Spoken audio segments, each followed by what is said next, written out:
भद्रं कर्णेभिः शृणुयामदेवाः भद्रं पश्येमाक्षभिर्यजत्राः स्थिरैरङ्गैः स्तुष्टवागुंसस्तनूभिः व्यशेमदेवहितं यदायुः स्वस्ति न इन्द्रो वृद्धश्रवाः स्वस्ति नः पूषा विश्ववेदाः स्वस्ति नस्तार्क्ष्यो अरिष्टनेमिः स्वस्ति no बृहस्पतिर्दधातु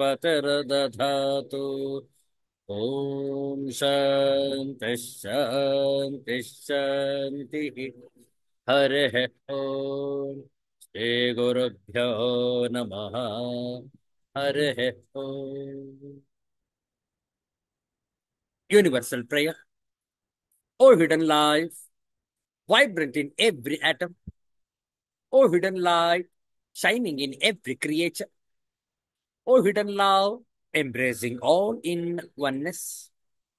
May each who feels himself as one with thee know he is also one with every other. Om Shanti, Shanti, Shanti. Into Phalguna ಬಹುಳ Navami March ತಿಂಗಳ 23ನೇ ತಾರೀಕು 2025ನೇ ಇಸ್ವಿ ಭಾನುವಾಸದ ಇಂತಹ ಶ್ರೇಷ್ಠವಾದಂತಹ ಈ ಆದಿತ್ಯವಾರದಂದು ಬಾಲಮುಕುಂದಾಷ್ಟಕಂ ಇದರ ಪಾರಾಯಣ ಶ್ರದ್ಧೆಯಿಂದ ಆಲಿಸುವಂತವರಾಗಿ ಬಾಲಮುಕುಂದಾಷ್ಟಕಂ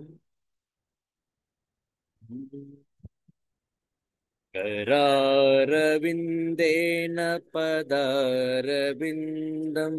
मुखारविन्दे विनिवेशयन्तं वटस्य पत्रस्य पुटे शयानं बालं मुकुन्दं मनसा स्मरामि संहृत्य लोकान् वटपत्रमध्ये शयानमाद्यन्त विहीनरूपं सर्वेश्वरं सर्वहितावतारं बालं मुकुन्दं मनसा स्मरामि इन्दीवर श्यामल कोमलाङ्गम् इन्द्रादि देवार्चितपादपद्मं सन्तानकल्पद्रुममाश्रितानां बालं मुकुन्दं मनसा स्मरामि लम्बालकं लम्बितहारयष्टिं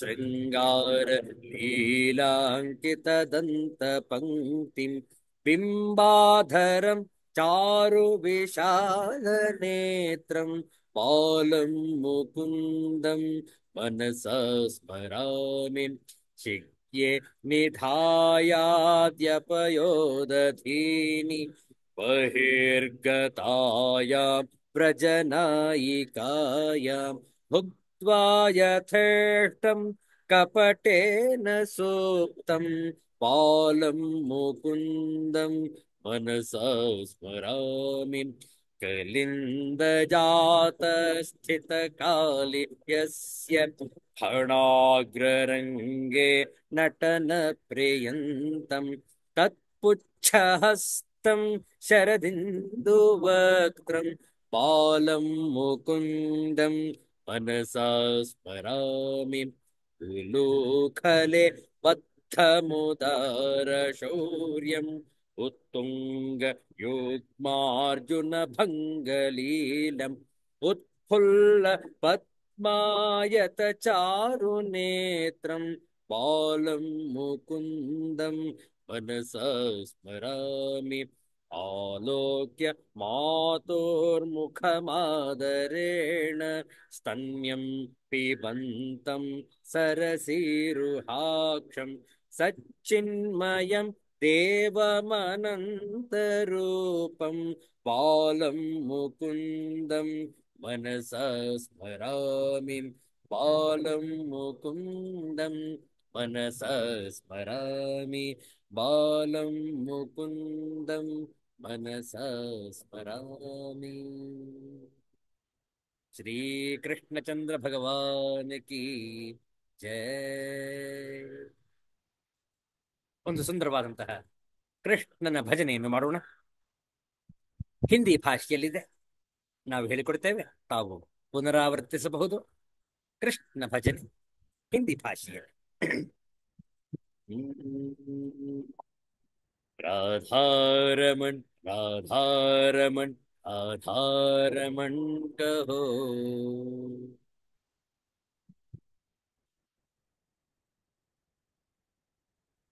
राधारमण राधारमण राधारमण कहो.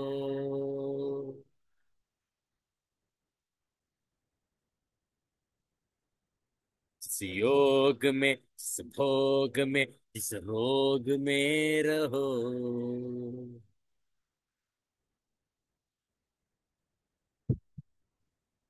राधारमण राधारमण राधारमण कहो.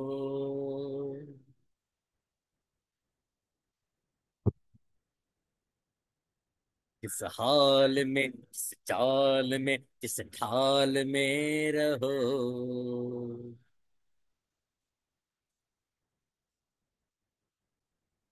राधारमण राधारमण राधारमण कहो.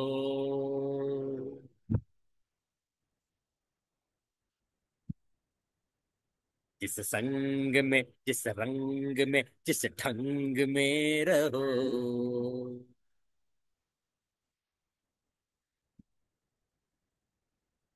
राधारमण राधारमण राधारमण कहो.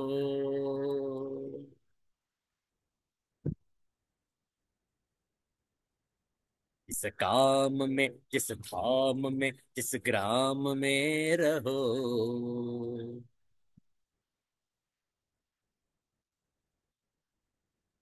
राधारमण राधारमण राधारमण कहो.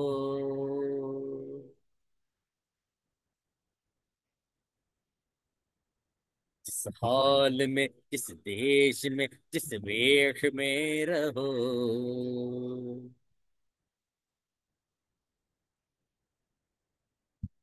राधारमण राधारमण राधारमण कहो.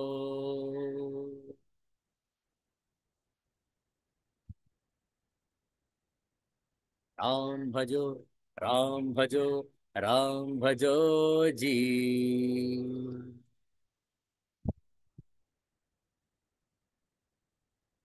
राम कृष्ण गोविंद गोपाल भजो जी.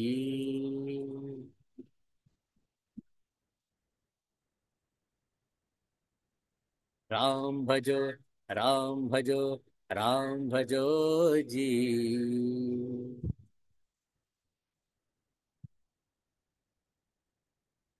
राम कृष्ण गोविंद गोपाल भजो जी.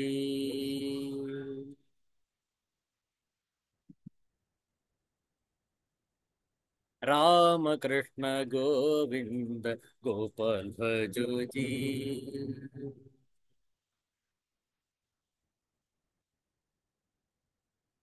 राम कृष्ण गोविंद गोपाल भजो जी.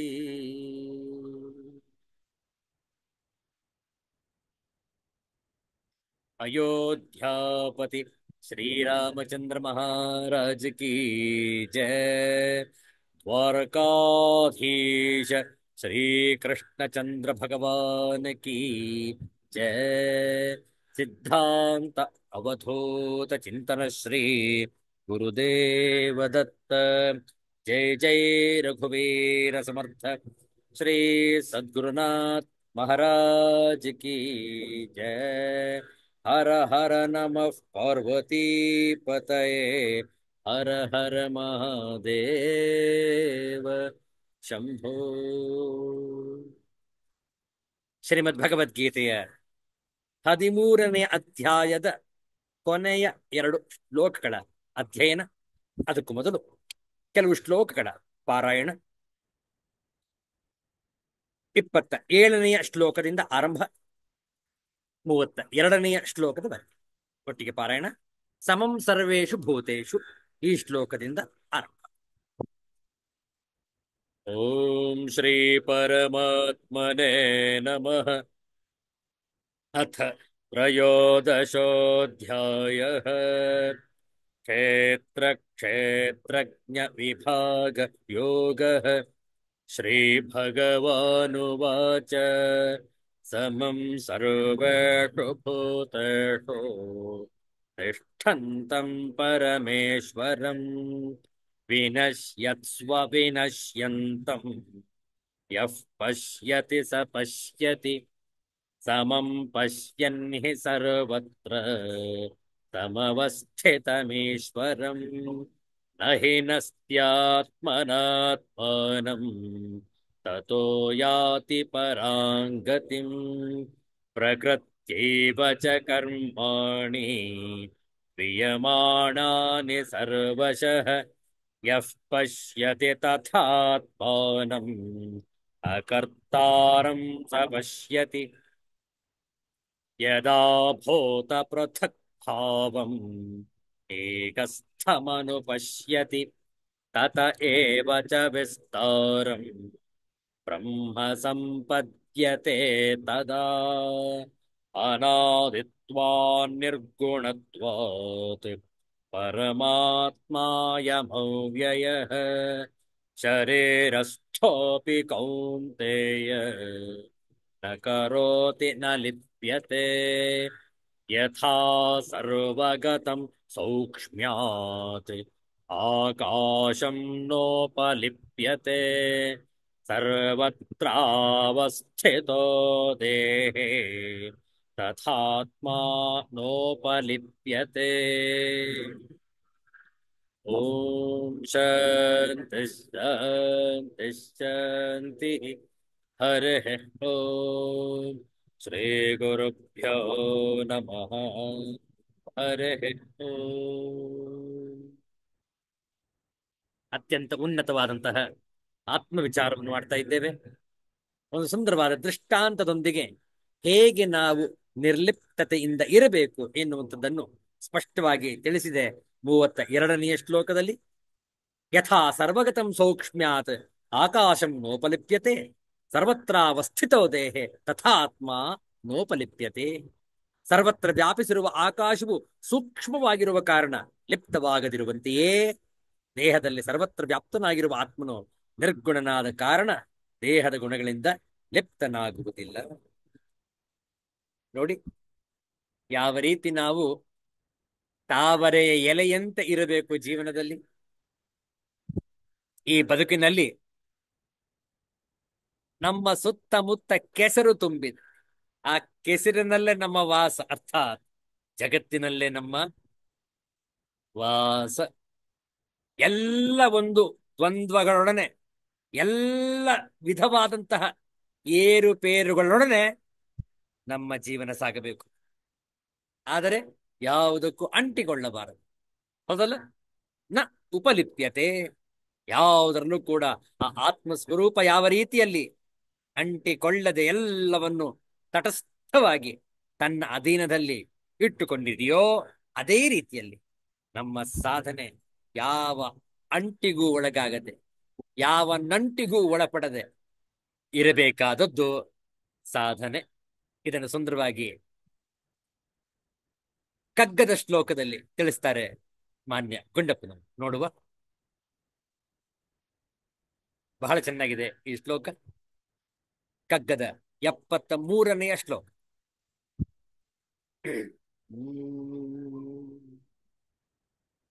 ನಂಟು ತಂಟೆಗಳ ಗಂಟಿ ಬ್ರಹ್ಮ ಭಂಡಾರ ಅಂಟಿಲ್ಲವನಗಿದೊರಳನ್ನದಿರದೆಂದು ಒಂಟಿ ನೀನೊಳ ಜಗಕ್ಕೆ ಭಂಟ ಹೊರ ಜಗಕ್ಕಾಗಿ ಒಂಟಿಸಿಕೋ ಜೀವನವ ಮಂಕುತಿಮ್ಮ ಮಂಕುತಿಮ್ಮ. ನಂಟು ತಂಟೆಗಳ ಗಂಟಿ ಬ್ರಹ್ಮ ಭಂಡಾರ ಅಂಟಿಲ್ಲವೆನಗಿದರೊಳೆನ್ನದಿರದೆಂದು. ಅಂಟಿಲ್ಲ ಎನಗೆ ಎಂದು ಎನ್ನದಿರು ಎಂದೆಂದೂ. ಬಹಳ ಚಂದ ಇದೆ, ನೋಡುವ ಆಂಗ್ಲ ಭಾಷೆಯ ಅನುವಾದ. This whole universe is a big knot of interdependence, attachments, and worries. There is no way one can deny having any attachment, nor can one say that they have no part in it. One may be a loner and independent in his inner world of mind, but to the outer world, he still has to participate, a player, friend, father, spouse, child, etc. It is best to lead the life accepting this fact. Mankutimma. ನಂಟು ತಂಟೆಗಳ ಗಂಟು ಈ ಬ್ರಹ್ಮ ಭಂಡಾರ, ಅಂಟಿಲ್ಲ ಎನಗೆ ಇದರೊಳು ಎನ್ನದಿರೋ ಎಂದೆಂದು. ಒಂಟಿ ನೀನು ಒಳ ಜಗಕ್ಕೆ, ಫಂಟ ಹೊರ ಜಗಕ್ಕಾಗಿ ಒಂಟಿಸಿಕೋ ಜೀವನವ. ಮಂಕುತಿಮ್ಮ. ಈ ಜಗತ್ತಿನಲ್ಲಿ, ಆ ಪರಮಾತ್ಮನ ಸೃಷ್ಟಿಯಲ್ಲಿ ನಂಟುಗಳು ಮತ್ತು ಅಂಟುಗಳು ಮತ್ತು ಗಂಟುಗಳು ಬಹಳಷ್ಟಿತ್ತು. ಇದಕ್ಕೆಲ್ಲ ನನಗೆ ಸಂಬಂಧವಿಲ್ಲ ಎಂದು ಹೇಳಬೇಡ, ಎಂದೆಂದೂ ಹೇಳಬೇಡ. ಆಂತರ್ಯದಲ್ಲಿ ನೀನು ಒಬ್ಬಂಟಿಯಾಗಿರು. ಆದರೆ ಹೊರ ಜಗತ್ತಿಗೆ ನಿನ್ನ ನಂಟು ಒಬ್ಬ ಆಳಿನಂತೆ ಇದ್ದು ಈ ಜೀವನಕ್ಕೆ ನೀ ಅಂಟಿಸಿಕೋ ಎಂದು ಪ್ರಸ್ತಾಪಿಸುತ್ತಾರೆ ಮಾನ್ಯ ಗುಂಡಪ್ಪನವರು ಈ ಕಗ್ಗದಲ್ಲಿ. ಈ ಜಗತ್ತಿನ ಸೃಷ್ಟಿಯಲ್ಲಿ ಎಲ್ಲವೂ ಒಂದಕ್ಕೊಂದು ನಂಟು ಹಾಕಿಕೊಂಡೇ ಇವೆ. ಯಾವುದೂ ಸಹ ಅಂಟಿಲ್ಲದೆ ಸ್ವತಂತ್ರವಾಗಿ ಇಲ್ಲವೇ ಇಲ್ಲ. ನಾವು ನಮ್ಮ ಇಚ್ಛೆ ಮತ್ತು ಪ್ರಮೇಯಗಳಿಲ್ಲದೆಯೇ ಎಲ್ಲಕ್ಕೂ ನಂಟು ಹಾಕಿಕೊಂಡಿರುತ್ತೇವೆ. ಎಷ್ಟೋ ನಂಟುಗಳು ನಮ್ಮ ಅರಿವಿಗೆ ಬಂದಿರುವುದಿಲ್ಲ. ಕೆಲವರು ಇದಕ್ಕೆ ನನಗೆ ಸಂಬಂಧ ಇಲ್ಲ ಎನ್ನುವ ಮಾತನ್ನು ಹೇಳುವುದು ನಾವು ಕೇಳಿರಬಹುದು. ಆದರೆ ಇರುವ ಸಂಬಂಧ ಅವರನ್ನು ಮುಟ್ಟುವ ತನಕ ಅದು ಅವರಿಗೆ ಅರಿವಾಗಿರುವುದಿಲ್ಲ. ಅಷ್ಟೇ. ಈ ಸಂಬಂಧಗಳಲ್ಲಿ ಕೆಲವು ವೈಯಕ್ತಿಕ, ಕೆಲವು ಸಾಮೂಹಿಕ, ಕೆಲವು ಸಾಮಾಜಿಕ ಮತ್ತು ಕೆಲವು ರಾಷ್ಟ್ರೀಯ. ಆದರೆ ಸಂಬಂಧವಿಲ್ಲವೆನ್ನಲಾಗದು. ನಮ್ಮ ಸಂಬಂಧಗಳು ಎಷ್ಟು ಗಟ್ಟಿ ಅಥವಾ ಎಷ್ಟು ಟೊಳ್ಳು ಎನ್ನುವುದು ಆ ವಸ್ತು, ವ್ಯಕ್ತಿ ಅಥವಾ ವಿಷಯದೊಂದಿಗೆ ನಮ್ಮ ಸಂಬಂಧದ ತೀವ್ರತೆ ಮತ್ತು ಆಳದ ಮೇಲೆ ಆಧಾರಪಟ್ಟಿರುತ್ತದೆ. ನಾವು ಬಹಳಷ್ಟು ಜನ ಸಂಸಾರದಲ್ಲಿ ಇದ್ದರೂ ಸನ್ಯಾಸಿಗಳ ತರಹೇ ಇರುವವರನ್ನು ಕಂಡಿದ್ದೇವೆ. ಮತ್ತು ಮತ್ತೆ ಹಲವರು ಬೇರೆ ಯಾವ ವಿಷಯ ಬಗ್ಗೆಯೂ ಯೋಚನೆ ಮಾಡದೆ ಕೇವಲ ಜಗತ್ತಿನಲ್ಲೇ ಮುಳುಗಿರುವವರೂ ಇದ್ದಾರೆ. ಇದು ಬಿಟ್ಟರೆ ಬೇರೆ ಇಲ್ಲವೇ ಇಲ್ಲ ಎಂದು ಭಾವಿಸಿ ಈ ಜಗತ್ತಿಗೆ ಮತ್ತು ಈ ಜಗತ್ತಿನ ಎಲ್ಲಕ್ಕೂ ಅಂಟಿಕೊಂಡಿರುವವರು ಬೇಕಾದಷ್ಟು ಜನ ಸಿಗುತ್ತಾರೆ. ಇಲ್ಲೇ ಇದ್ದು ಎಲ್ಲ ಕೆಲಸಗಳಲ್ಲೂ ತಮ್ಮನ್ನು ತೊಡಗಿಸಿಕೊಂಡರೂ ಯಾವುದಕ್ಕೂ ಅಂಟದವರೂ ಇದ್ದಾರೆ. ಇದ್ದು ಇಲ್ಲದಂತಿರುವುದು ಒಂದು ಯೋಗ. ಅದು ಅಭ್ಯಾಸದಿಂದ ಮತ್ತು ಸಂಸ್ಕಾರದಿಂದ ಬರುತ್ತದೆ. ಅದಕ್ಕೆ ಈ ಕಗ್ಗದಲ್ಲಿ ಮಾನ್ಯ ಗುಂಡಪ್ಪನವರು ಹೇಳುವುದನ್ನು ಮತ್ತೊಮ್ಮೆ ನೋಡಿ. ಹೊರ ಜಗತ್ತಿಗೆ ಎಲ್ಲವನ್ನು ತಲೆಯ ಮೇಲೆ ಹೊತ್ತುಕೊಂಡು ತನ್ನ ಜವಾಬ್ದಾರಿ ಎಂಬಂತೆ ಕೊಟ್ಟ ಕೆಲಸವನ್ನು ನಿಷ್ಠೆಯಿಂದ ಮಾಡುವ ಒಬ್ಬ ಸೇವಕನಂತೆ ಅಂಟ ಎಲ್ಲಕ್ಕೂ ಅಂಟಿಕೊಂಡು ಕೆಲಸ ಮಾಡು. ಆದರೆ ಅಂತರಂಗದಲ್ಲಿ ಯಾವುದನ್ನು ಒಂದು ಅಭ್ಯಾಸವನ್ನಾಗಿಸಿಕೊಳ್ಳುವುದೋ ಅಥವಾ ಸ್ವಭಾವವಾಗಿಸಿಕೊಳ್ಳುವುದೋ ಮಾಡದೆ ಮನಸ್ಸು, ಬುದ್ಧಿ, ದೇಹಾತ್ಮಗಳಿಗೆ ಯಾವುದರ ಅಂಟು ಅಂಟದ ರೀತಿ ಇದ್ದರೆ ಒಳ್ಳೆಯದು ಎನ್ನುತ್ತಾರೆ ಮಾನ್ಯ ಗುಂಡಪ್ಪನವರು. ಭಗವಂತನನ್ನೇ ನಂಬಿ ಪದ್ಮಪತ್ರ ವಿವಾಂಭಸಿ ನೀರಿನಲ್ಲಿರುವ ಕಮಲದ ಎಲೆಯಂತೆ ಅಂಟಿಯು ಅಂಟದಿರುವ ನಿರ್ಲಿಪ್ತ ಜೀವನವನ್ನು ನಡೆಸಿದರೆ ಸುಖ ದುಃಖಗಳ ವರ್ತುಲದಿಂದ ಹೊರಗೆ ನಿಂತು ಕೇವಲ ಸಾಕ್ಷೀಭಾವದಿಂದ ನೋಡುತ್ತಾ ಆನಂದವಾಗಿರಬಹುದು. ನಮ್ಮ ಸುಖ ದುಃಖ, ನೋವು, ನಲಿವು, ಆನಂದ, ಪ್ರೀತಿ, ಪ್ರೇಮ ಮುಂತಾದ ಎಲ್ಲ ಭಾವಗಳಿಗೂ ಈ ಜಗತ್ತಿನೊಂದಿಗೆ ನಮಗೆ ಇರುವ ಅಂಟಿನ ತೀವ್ರತೆಯ ಮೇಲೆ ಆಧಾರ ಪಟ್ಟಿದೆ. ನಮಗೇನು ಬೇಕು ಎಂದು ನಿರ್ಧರಿಸಲು ನಮಗೆ ಸಂಪೂರ್ಣ ಸ್ವಾತಂತ್ರ್ಯವನ್ನಿತ್ತಿದ್ದಾನೆ ಪರಮಾತ್ಮ. ಆಯ್ಕೆ ನಮ್ಮದು, ಅದರಿಂದ ಬರುವ ಎಲ್ಲ ಫಲಗಳೂ ನಮ್ಮದು ಅಲ್ಲವೇ? ಇದು ಜಗತ್ತಿನ ರೀತಿ. ಇದರಿಂದ ಯಾರಿಗೂ ಮುಕ್ತಿ ಇಲ್ಲ. ಹಾಗಾಗಿ ಅವುಗಳನ್ನು ಅಲ್ಲಗೆಳೆಯದೆ ಅನುಭವಿಸುವುದೇ ದಾರಿ. ನಾವು ಎಷ್ಟು ಗಾಢವಾಗಿ ಈ ವಸ್ತು ವಿಷಯ ಮತ್ತು ವ್ಯಕ್ತಿಗಳಿಗೆ ಅಂಟಿಕೊಂಡಿರುತ್ತೇವೆಯೋ ನಮಗಾಗುವ ಪ್ರಭಾವ ಮತ್ತು ಪರಿಣಾಮಗಳು ಅಷ್ಟೇ ಗಾಢವಾಗಿರುತ್ತವೆ. ಅಂಟಿ ಅಂಟದ ರೀತಿ ಇದ್ದರೆ ಅವುಗಳ ಪ್ರಭಾವದ ತೀವ್ರತೆಯಿಂದ ಸ್ವಲ್ಪ ಮಟ್ಟಿಗೆ ಪಾರಾಗಬಹುದು. ಎಷ್ಟು ಚಂದ ಇದೆ ಅಲ್ಲ. ಆದ್ದರಿಂದ ಶ್ರೀಮದ್ ಭಗವದ್ಗೀತೆಯಲ್ಲಿ ಈ ಒಂದು ಸುಂದರವಾದ ಉಪಮೆಯನ್ನು ಕೊಟ್ಟಿದ್ದಾರೆ. ಆಕಾಶದಂತೆ ಯಾವುದಕ್ಕೂ ಅಂಟಿಕೊಳ್ಳದಂತೆ ನಾವು ಇರತಕ್ಕದ್ದು. ಮುಂದಿನ ಶ್ಲೋಕ ನೋಡುವ. 2 ಬಾರಿ ಪಾರಾಯಣ. 32ನೆಯ ಶ್ಲೋಕ. ಇನ್ನೊಂದು ಕೊನೆಯ ಶ್ಲೋಕವನ್ನು ನೋಡಿ 33 ಮತ್ತು 34 2 ಶ್ಲೋಕಗಳನ್ನು ನೋಡಿ ಈ ಅಧ್ಯಾಯವನ್ನು ಸಂಪನ್ನಗೊಳಿಸೋಣ. 33ನೆಯ ಶ್ಲೋಕ 2 ಬಾರಿ ಪಾರಾಯಣ. ಆ ಶ್ಲೋಕವನ್ನು ಕೂಡ ಪರದೆ ಮೇಲೆ ಹಂಚಿಕೊಳ್ತೇವೆ.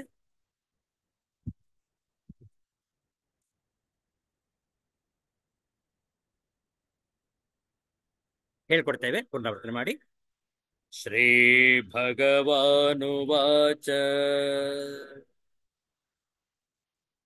ಯಥಾ ಪ್ರಕಾಶಯತ್ಯೇಕಃ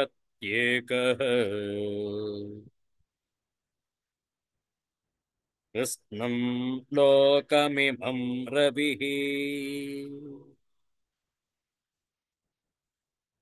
ಕ್ಷೇತ್ರಂ ಕ್ಷೇತ್ರೇ ತಥಾ ಕೃಷ್ಣಂ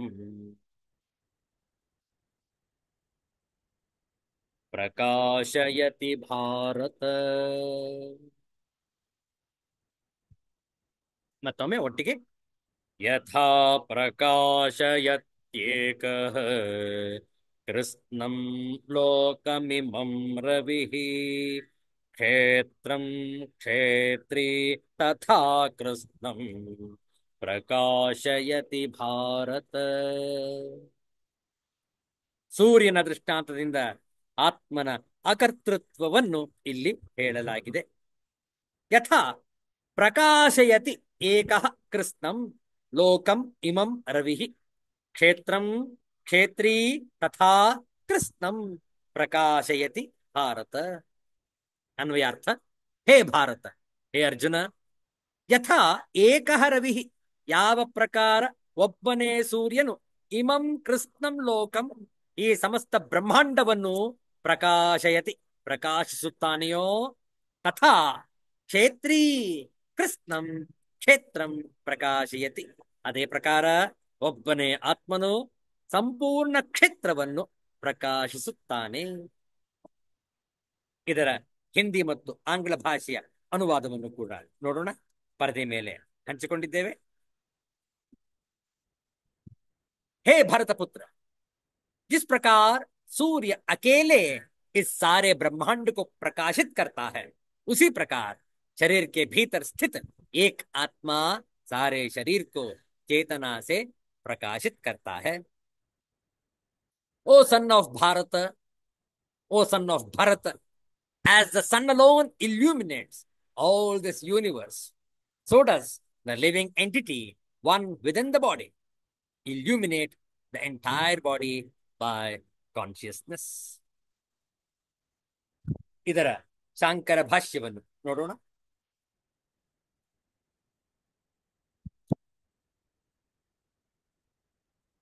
ಕಿಂಚ ಯಥಾ ಪ್ರಕಾಶಯತಿ ಅವಭಾಸಯತಿ ಏಕಃ ಕೃಷ್ಣಂ ಲೋಕಂ ಇಮಂ ರವಿಃ ಸವಿತಾ ಆದಿತ್ಯಃ ತಥಾ ತದ್ವತ್ ಮಹಾಭೂತಾದಿ ಧೃತ್ಯಂತಂ ಕ್ಷೇತ್ರಂ ಏಕಃ ಸನ್ ಪ್ರಕಾಶಯತಿ.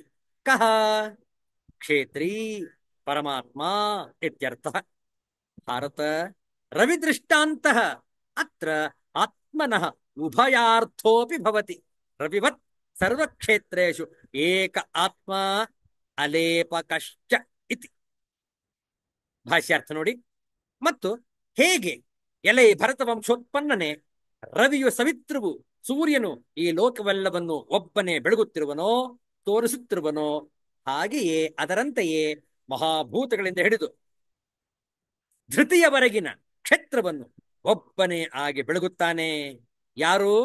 ಕ್ಷೇತ್ರಿಯು, ಪರಮಾತ್ಮನು ಎಂದರ್ಥ. ಸೂರ್ಯನ ದೃಷ್ಟಾಂತವನ್ನು ಕೊಟ್ಟಿರುವುದು ಇಲ್ಲಿ. ಸೂರ್ಯನಂತೆ ಸರ್ವ ಕ್ಷೇತ್ರಗಳಲ್ಲಿಯೂ ಒಬ್ಬನೇ ಆತ್ಮನು ಅಲಿಪ್ತನೂ ಆಗಿರುತ್ತಾನೆ ಎಂದು ಎರಡು ಪ್ರಯೋಜನಗಳನ್ನು ತಿಳಿಸುವುದಕ್ಕಾಗಿ ಸೂರ್ಯನ ದೃಷ್ಟಾಂತವನ್ನು ಹೇಳಲಾಗಿದೆ. ಕೊನೆಯ ಶ್ಲೋಕದ ಮುನ್ನ ಅವತರಣಿಕಾ ಭಾಷ್ಯವನ್ನು ಆಚಾರ್ಯ ಶಂಕರರು ಹೇಳಿ ಉಪಸಂಹಾರ ಮಾಡ್ತಾ ಇದ್ದಾರೆ. ಸಮಸ್ತ ಅಧ್ಯಾಯ ಅರ್ಥ ಉಪಸಂಹಾರ್ಥ ಅಯಂ ಶ್ಲೋಕ. ಈ ಶ್ಲೋಕವು ಈ ಅಧ್ಯಾಯದ ಅರ್ಥವನ್ನೆಲ್ಲ ಉಪಸಂಹಾರ ಮಾಡುವುದಕ್ಕಾಗಿ ಹೇಳಲಾಗಿದೆ. ನೋಡುವ ಕೊನೆಯ ಶ್ಲೋಕವನ್ನು 2 ಬಾರಿ ಪಾರಾಯಣ. ಒಮ್ಮೆ ನಾವು ಹೇಳಿಕೊಡ್ತೇವೆ, 2ನೇ ಬಾರಿ ಒಟ್ಟಿಗೆ ಹೇಳೋದು. ಕ್ಷೇತ್ರ ಕ್ಷೇತ್ರಜ್ಞಯೋರೇವಂ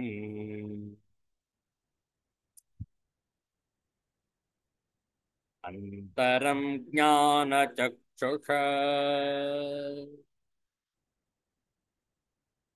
ಭೂತ ಪ್ರಕೃತಿ ಮೋಕ್ಷಂಚ ಯೇ ವಿದುರ್ಯಾಂತಿ ತೇ ಪರಂ.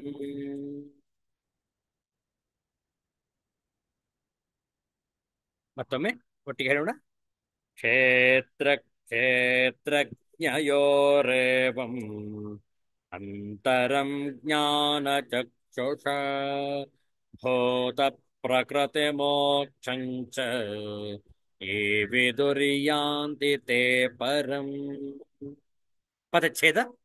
ಕ್ಷೇತ್ರ ಕ್ಷೇತ್ರಜ್ಞಯೋಃ ಏವಂ ಅಂತರಂ ಜ್ಞಾನಚಕ್ಷುಷ ಭೂತ ಪ್ರಕೃತಿ ಮೋಕ್ಷಂ ಚ ಯೇ ವಿದುಃ ಯಾಂತಿ ತೇ ಪರಂ. ಅನ್ವಯಾರ್ಥ. ಏವಂ ಈ ಪ್ರಕಾರವಾಗಿ ಕ್ಷೇತ್ರ ಕ್ಷೇತ್ರಜ್ಞಯೋ ಕ್ಷೇತ್ರ ಮತ್ತು ಕ್ಷೇತ್ರಜ್ಞರ ಅಂತರಂ ಭೇದವನ್ನು ಅಂದ್ರೇನು? ಕ್ಷೇತ್ರವನ್ನು ಜಡ, ವಿಕಾರಿ, ಕ್ಷಣಿಕ ಮತ್ತು ನಾಶಯುತ ಹಾಗೂ ಕ್ಷೇತ್ರಜ್ಞನನ್ನು ನಿತ್ಯ, ಚೇತನ, ಅವಿಕಾರಿ ಮತ್ತು ಅವಿನಾಶಿ ಎಂದು ತಿಳಿಯುವುದೇ ಅವುಗಳ ಭೇದವನ್ನು ತಿಳಿಯುವುದು. ಕ್ಷೇತ್ರ ಕ್ಷೇತ್ರಜ್ಞಯೋ ಅಂತರಂ ಕ್ಷೇತ್ರ ಮತ್ತು ಕ್ಷೇತ್ರಜ್ಞರ ಭೇದವನ್ನು ಚ ಹಾಗೂ ಭೂತ ಪ್ರಕೃತಿ ಮೋಕ್ಷಂ ಪ್ರಕೃತಿ ಮತ್ತು ಪ್ರಕೃತಿಯ ಕಾರ್ಯಗಳಿಂದ ಮುಕ್ತರಾಗುವುದನ್ನು ಯೇ ಜ್ಞಾನ ಚಕ್ಷುಷ ಯಾವ ಜ್ಞಾನ ನೇತ್ರಗಳ ಮೂಲಕ ವಿದುಃ ತತ್ವಶಃ ತಿಳಿಯುತ್ತಾರೋ ತೇ ಪರಂ ಯಾಂತಿ ಆ ಮಹಾತ್ಮರು ಪರಬ್ರಹ್ಮ ಪರಮಾತ್ಮನನ್ನು ಪಡೆಯುತ್ತಾರೆ. ಓಂ ತತ್ಸತ್ ಇತಿ ಶ್ರೀಮದ್ಭಗವದ್ಗೀತಾಸು ಉಪನಿಷತ್ಸು ಬ್ರಹ್ಮ ವಿದ್ಯಾಯಾಂ ಯೋಗಶಾಸ್ತ್ರ ಶ್ರೀಕೃಷ್ಣಾರ್ಜುನ ಸಂವಾದೆ ಕ್ಷೇತ್ರ ಕ್ಷೇತ್ರಜ್ಞಯೋಗೋ ನಾಮ ಕ್ಷೇತ್ರಜ್ಞ ವಿಭಾಗ ಯೋಗೋ ನಾಮ ತ್ರಯೋದಶೋಧ್ಯಾಯ. हिंदी अनुवाद नोडिಕೊಳ್ಳಿ. जो लोग ज्ञान के चक्षुओं से शरीर तथा शरीर के ज्ञाता के अंतर को देखते हैं और भवबंधन से मुक्ति की विधि को भी जानते हैं उन्हें परम लक्ष्य प्राप्त होता है. One who knowingly sees this difference between the body and the owner of the body and can understand the process of liberation from this bondage also attains to the supreme goal. ಇಂತಹ ಶ್ರೇಷ್ಠವಾದಂತಹ 13ನೇ ಅಧ್ಯಾಯವನ್ನು ಶಾಂಕರ ಭಾಷ್ಯದೊಂದಿಗೆ ಸಂಪನ್ನಗೊಳಿಸೋಣ. ಇಲ್ಲಿ ಹಿಂದಿಯಲ್ಲಿ ಕೊಟ್ಟಿದ್ದಾರೆ. इस प्रकार श्रीमद् भगवद गीता के 13वें अध्याय प्रकृति पुरुष तथा चेतना का भक्ति वेदांत तात्पर्य पूर्ण हुआ. ಶಾಂಕರ ಭಾಷ್ಯವನ್ನು ನೋಡೋಣ. ಕ್ಷೇತ್ರ ಕ್ಷೇತ್ರಜ್ಞಯೋಃ ಯಥಾ ವ್ಯಾಖ್ಯಾತಯೋಃ ಏವಂ ಯಥಾ ಪ್ರದರ್ಶಿತ ಪ್ರಕಾರೇಣ ಅಂತರಂ ಇತರೇತರ ವೈಲಕ್ಷಣ್ಯ ವಿಶೇಷಂ ಜ್ಞಾನಚಕ್ಷುಷಾ ಶಾಸ್ತ್ರಾಚಾರ್ಯೋಪದೇಶ ಜನಿತಂ ಆತ್ಮ ಪ್ರತ್ಯಯಿಕಂ ಜ್ಞಾನಂ ಚಕ್ಷುಃ ತೇನ ಜ್ಞಾನಚಕ್ಷುಷಾ ಭೂತ ಪ್ರಕೃತಿ ಮೋಕ್ಷಂಚ ಭೂತಾನಾಂ ಪ್ರಕೃತಿ ಅವಿದ್ಯಾಲಕ್ಷಣ ಅವ್ಯಕ್ತಾಖ್ಯಾ ತಸ್ಯ ತಸ್ಯಾ ಭೂತ ಪ್ರಕೃತೆ ಮೋಕ್ಷಂ ಮೋಕ್ಷಣಂ ಅಭಾವಗಮನಂ ಚ ಯೇ ವಿದುಃ ವಿಜಾನಂತಿ ಯಾಂತಿ ಗಚ್ಚಂತಿ ತೇ ಪರಂ ಪರಮಾರ್ಥತತ್ವಂ ಬ್ರಹ್ಮ ನ ಪುನಃ ದೇಹಂ ಆದದತೆ ಇತ್ಯರ್ಥಃ. ಹಿಂದೆ ವಿವರಿಸಿರುವಂತಹ ಕ್ಷೇತ್ರ ಕ್ಷೇತ್ರ ಕ್ಷೇತ್ರಜ್ಞರುಗಳಿಗೆ ಹೀಗೆ ತಿಳಿಸಿರುವ ರೀತಿಯಿಂದ ಇರುವ ಅಂತರವನ್ನು, ಒಂದಕ್ಕೊಂದಕ್ಕಿರುವ ಗೊತ್ತಾದ ವೈಲಕ್ಷಣ್ಯವನ್ನು ಜ್ಞಾನಚಕ್ಷುವಿನಿಂದ, ಶಾಸ್ತ್ರದ ಮತ್ತು ಆಚಾರ್ಯರ ಉಪದೇಶದಿಂದ ಉಂಟಾಗಿ ತನ್ನ ಅನುಭವಕ್ಕೆ ಬಂದಿರುವ ಜ್ಞಾನವೇ ಚಕ್ಷು. ಆ ಜ್ಞಾನ ಚಕ್ಷುವಿನಿಂದ ಯಾರು ತಿಳಿದುಕೊಂಡಿರುವರೋ ಮತ್ತು ಭೂತ ಪ್ರಕೃತಿ ಮೋಕ್ಷವನ್ನು, ಭೂತಗಳ ಪ್ರಕೃತಿಯು ಎಂದರೆ ಅವಿದ್ಯಾಕಲ್ಪಿತವಾದ ಅವ್ಯಕ್ತವೆಂಬ ಹೆಸರಿನ ಮೂಲವು, ಈ ಭೂತ ಪ್ರಕೃತಿಯು ಮೋಕ್ಷವನ್ನು, ಬಿಡಿಸುವಿಕೆಯನ್ನು, ವಿದ್ಯೆಯಿಂದ ಇಲ್ಲವಾಗಿಸುವಿಕೆಯನ್ನು ಯಾರು ತಿಳಿದುಕೊಂಡಿರುವರೋ, ಅರಿತಿರುವರೋ ಅವರು ಪರವನ್ನು, ಪರಮಾರ್ಥ ತತ್ವವಾದ ಬ್ರಹ್ಮವನ್ನು ಪಡೆಯುತ್ತಾರೆ, ಹೋಗಿ ಸೇರುತ್ತಾರೆ, ಮತ್ತೆ ದೇಹವನ್ನು ಸ್ವೀಕರಿಸುವುದಿಲ್ಲ ಎಂದರ್ಥ. ಇಂತಹ ಒಂದು ಕ್ಷೇತ್ರಜ್ಞನ ವಿಚಾರದಲ್ಲಿ ಯಾವ ರೀತಿ ಪರಿಣಾಮ ಫಲವು ದೊರಕುವುದು ಎಂದು ಸಾರಭೂತವಾಗಿ ಈ ಅಧ್ಯಾಯವನ್ನು ಉಪಸಂಹಾರ ಮಾಡುತ್ತಾ ಕೊನೆಯ ಶ್ಲೋಕದಲ್ಲಿ ತಿಳಿಸಲಾಯಿತು. ಮುಂದಿನ ಬಾರಿ ಭೇಟಿಯಾದಾಗ 14ನೇ ಅಧ್ಯಾಯವನ್ನು ಪ್ರಾರಂಭಿಸೋಣ. ಶಾಂತಿ ಮಂತ್ರ. ಓಂ ಸರ್ವೇ ಭವಂತು ಸುಖಿನಃ, ಸರ್ವೇ ಸಂತು ನಿರಾಮಯಾಃ, ಸರ್ವೇ ಭದ್ರಾಣಿ ಪಶ್ಯಂತು, ಮಾ ಕಶ್ಚಿತ್ ದುಃಖಭಾಗ್ ಭವೇತ್. ಓಂ ಶಾಂತಿ ಶಾಂತಿ ಶಾಂತಿ. ಹರಿ ಓಂ. ಶ್ರೀ ಗುರುಭ್ಯೋ ನಮಃ. ಹರಿ ಓಂ. ಎಲ್ಲರಿಗೂ ಒಳಿತಾಗಲಿ, ಎಲ್ಲರಿಗೂ ಶುಭವಾಗಲಿ. ಜೈ ಶ್ರೀ ಗುರುದೇವ್.